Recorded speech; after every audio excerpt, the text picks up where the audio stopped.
धन्यवाद सभापति महोदय। मैं आपके समक्ष खड़ा तो हूँ, लेकिन वर्तमान में मेरा मन और मेरा ध्यान असम में हो रही बाढ़ पर है और मैं आशा करूँगा कि यहाँ की सरकार अपनी चिंता व्यक्त करे और असम में अभी तुरंत आज ही एनडीआरएफ की एक टीम भेजे और जल शक्ति के मंत्री भी वहाँ पे जाए, क्योंकि जिस प्रकार से एम्बैंकमेंट चारों तरफ टूट रहे हैं, पानी जिस तरफ से बढ़ रहा है, बहुत ही एक खतरनाक एक वातावरण वहाँ पे है। आप भी बिहार और यूपी में देखते हैं कि कितना बाढ़ के और कटाव से लोगों को कितनी परेशानी होती है और इसीलिए मैं चाहता हूँ कि यहाँ की सरकार असम में होती हुई बाढ़ के प्रति अपनी चिंता व्यक्त करते हुए आज ही एक एनडीआरएफ की टीम भेजे और जल शक्ति मंत्री तुरंत वहाँ पे जाए। मैं शुरुआत में भाजपा के सांसदों और हमारे इंडिया अलायंस के सांसदों और सभी सांसदों को मैं विशेष रूप से अपने तरफ से शुभकामनाएं देता चाहूँगा कि वो इस चुनाव में जीत के आएँ और विशेष रूप से मैं भाजपा के सांसदों को मैं शुभकामनाएं देना चाहता हूँ, क्योंकि आज इस चुनाव में उनको बहुत कठिनाई का सामना करना पड़ा। इससे पहले दो जो चुनाव हुए, 2024 का चुनाव, 2019 का चुनाव, उन दोनों चुनावों में उन्होंने सिर्फ नरेंद्र मोदी जी के नाम पर वो सत्ता में आए और इस सदन के अंदर आए, लेकिन इस चुनाव में उन्होंने खुद अनुभव किया होगा कि इस बार वोट उनको प्रधानमंत्री नरेंद्र मोदी जी के नाम पर नहीं, अगर आए हैं तो आपके काम और आपके परिश्रम पर आए हैं। आपसे भी कई सांसद ऐसे आए हैं जो घिस के आए हैं, 30,000 वोट से आए हैं, 5,000 वोट से आए हैं। आप अपने बल पे आए हैं, किसी प्रधानमंत्री के नाम पर नहीं, आप अपने बल पे आए हैं और इसीलिए मैं आपको शुभकामनाएं मैं देना चाहूँगा और याद दिलाना चाहूँगा कि भारत की आवाम इस वोट से ये कहना चाहती है कि वो इंसान जो खुद को भगवान समझता है वो भगवान नहीं, सिर्फ इंसान है। ये संदेश आज देश के जनादेश में हमें दिखाई देता है और मैं धन्यवाद करना चाहूँगा इस देश के आम नागरिकों का, जिन्होंने आज एक प्रधानमंत्री को नहीं, आज देश ने एक मजबूत नेता प्रतिपक्ष को चुना है।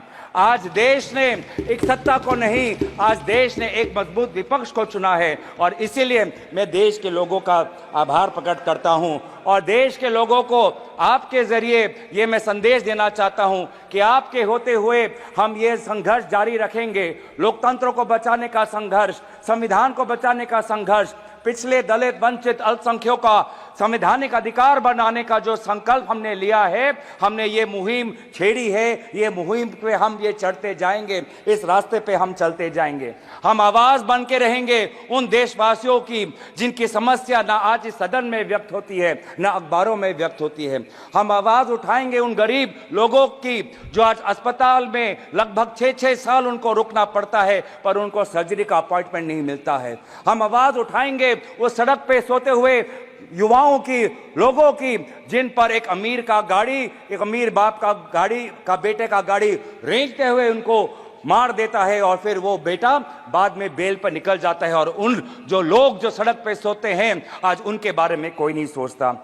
हम बात उठाएंगे उन छोटे दुकानदारों की जिनका दुकान, सालों का दुकान आज टूट जाता है जब एक मंदिर का विस्तार होता है। हम बात उठाएंगे उन बेरोजगार युवाओं की जो आज वीजा भटक के संघर्ष में आज वो कभी पनामा के रूट से अमेरिका में जाते हैं, कभी कनाडा जाते हैं, कभी यूरोप जाते हैं, कभी मिडिल ईस्ट जाते हैं। आज यूपी, हरियाणा, पंजाब, गुजरात का युवा आज उसको देश के अंदर नहीं, अगर रोजगार मिलता है तो विदेश में मिलता है। हम उनकी आवाज उठाएंगे। हम आवाज उठाएंगे उन बच्चों की जो आज रो रहे हैं, सालों की मेहनत आज उनका व्यर्थ हो गया है जब नीट का ये पेपर लीक हो गया है।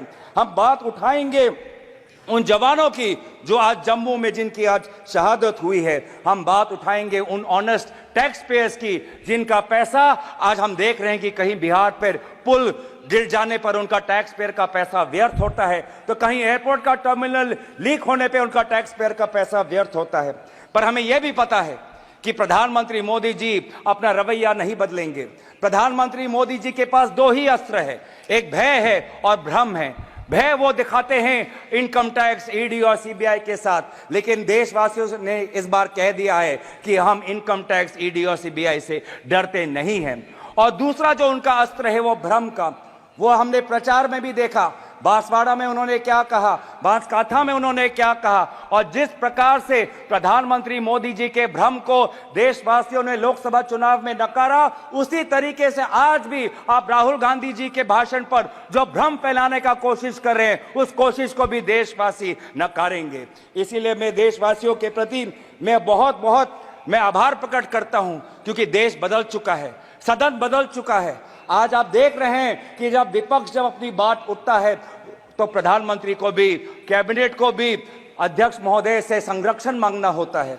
मैंने ऐसा नजारा पिछले 10 साल में नहीं देखा कि नेता प्रतिपक्ष बोल रहा है, विपक्ष बोल रहा है और गृह मंत्री उठ के बोल रहे हैं कि हमें संरक्षण दो, हमें संरक्षण दो, हमें संरक्षण दो। ये है ताकत लोकतंत्र की, जहां पे सत्ता पक्ष हो, जहां पे विपक्ष हो।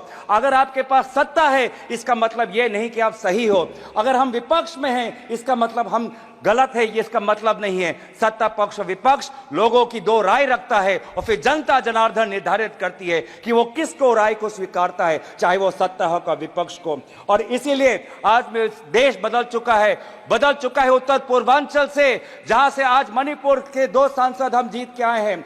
नागालैंड में हम पिछले बार जब कांग्रेस पार्टी जीती थी तो वो 1996 में थी, अब आज दोबारा हम 2024 में जीत के आए हैं। मेघालय में इनके जो टूरा लोकसभा सीट हम जीत के आए हैं, वो पिछला सीट हम 1996-98 में हम जीते थे, आज दोबारा वो टूरा लोकसभा सीट हम जीत के आए हैं। आज एनडीए को उत्तर पूर्वांचल के लोगों ने नकारा है। मणिपुर में दोनों सीट हारे हैं, नागालैंड में 1 सीट हारे हैं, मेघालय में ये दोनों सीट हारे हैं। मैं धन्यवाद करना चाहता हूं आपके द्वारा जोरहाट के लोगों को, जिन्होंने एक मुख्यमंत्री को हराया, और मैं धन्यवाद करना चाहता हूं धुबरी के लोगों को, जिन्होंने एक सांप्रदायिक शक्ति को 10 लाख वोटों से हराकर एक संदेश दिया है कि चाहे वो अल्पसंख्यक हो, लेकिन कोई भी व्यक्ति अपने आप को धार्मिक गुरु भी कहता हो, लेकिन धर्म के नाम पर अगर समाज को बांटता है तो प्रजा उसके साथ नहीं होगी। तो मैं धन्यवाद करना चाहूंगा।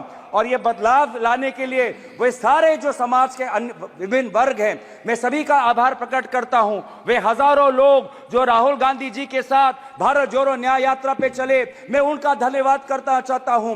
मैं उन पत्रकारों का धन्यवाद करना चाहता हूं जिन्होंने निष्पक्षता से अपने पत्रकारी का जो उन्होंने जिम्मेवार उन्होंने उठाया।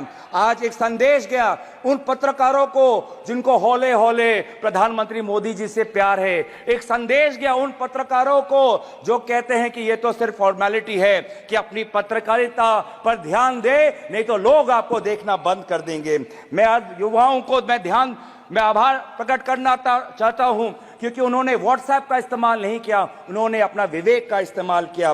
मैं उन सनातन धर्मों को मानने वाले लोगों का मैं आभार प्रकट करता हूं, जिन्होंने आज नफरत और हिंसा पर नहीं, लेकिन धर्म जो हमें सिखाता है इंसानियत, चाहे हिंदू हो, चाहे मुस्लिम हो, चाहे ईसाई हो, चाहे सिख हो, हर धर्म हमें सिखाता है कि हम एक अच्छा इंसान बने। इंसानियत के आदर्शों को हमें सिखाता है, समाज एक आदर्श बने वो हमें सिखाता है। मैं गुजारिश करना चाहता हूं आपके द्वारा, मैं अंत में आ रहा हूं सर, लास्ट के मैं 2-3 चीजें बोलना चाहता हूं। मैं आपके द्वारा मैं गुजारिश करना चाहता हूं कि आप बार बार बात करते हैं कि हमने एक नया सदन बनाया, लेकिन क्या ये उचित नहीं होता कि चाहे पुराना सदन हो चाहे नया सदन हो, इन दोनों सदनों के सामने डॉक्टर भीमराव अंबेडकर की मूर्ति हमारे सदन के सामने होनी चाहिए थी? क्या ये उचित नहीं था? क्या यह उचित नहीं था कि चाहे नया सदन हो? ये स्पीकर का प्रीमाइसेज होता है। मैं गुजारिश कर रहा हूं, मैं आपसे गुजारिश कर रहा हूं, मैं अपनी व्यथा गुजारिश कर रहा हूं। मैं स्पीकर महोदय को आपके द्वारा गुजारिश कर रहा हूं कि पहले की तरह सदन के सामने आदरणीय राष्ट्रपिता महात्मा गांधी जी के मूर्ति को रखिए, और पहले की तरह डॉक्टर भीमराव अंबेडकर के मूर्ति को मैं गुजारिश कर रहा हूं। मैं स्पीकर के निर्णय का सम्मान करते हुए उनके मैं गुजारिश कर रहा हूं कि हमारी भी बात सुने, हमारी भी जो मैं चेयर पे हूं, तो अगर आपने स्पीकर से गुजारिश की तो सुन लीजिए। आपने कहा कि बाबा भीमराव अंबेडकर की एक मूर्ति यहाँ जो स्थापित होनी चाहिए। आपको भी निमंत्रण गया होगा। इस पार्लियामेंट में पहली बार सारे महापुरुषों का, बाबा भीमराव अंबेडकर से लेकर के महाराणा प्रताप से लेकर के, एक बड़ी वीथिका बनाई गई है उसी संविधान भवन के साथ, और जिसका उद्घाटन हुआ पिछले दिनों।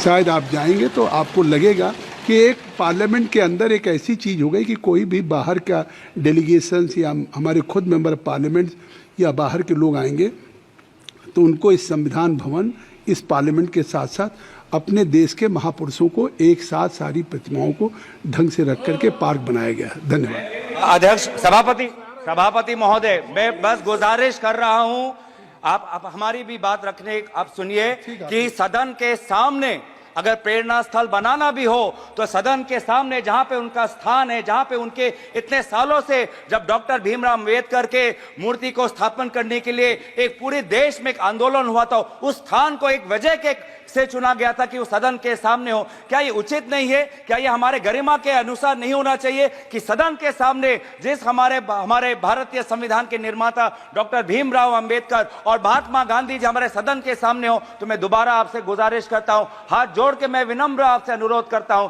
कि आप ये दोनों महापुरुषों के मूर्तियों को आप सदन में रखें और अंत में समाप्त करें। अंत में अगर समाप्त करें, अंत में बस आ रहा हूं, अंत में जो हमने एक मांग रखी कि नीट को लेके एक चर्चा हो, शिक्षा विभाग को लेके आज एक बहुत एक असमंजस नेता प्रतिपक्ष ने नीट पर लेके एक चर्चा हो, उस चर्चे पे एक आप अमल करें। और बस आखिरी मांग कि आज जो आदरणीय शिक्षा मंत्री है उन्होंने अपनी जिम्मेवारी 2021 में ली, 2021 में अपनी जिम्मेवारी लेने के पश्चात आज इतने सारे पेपर लीक हुए।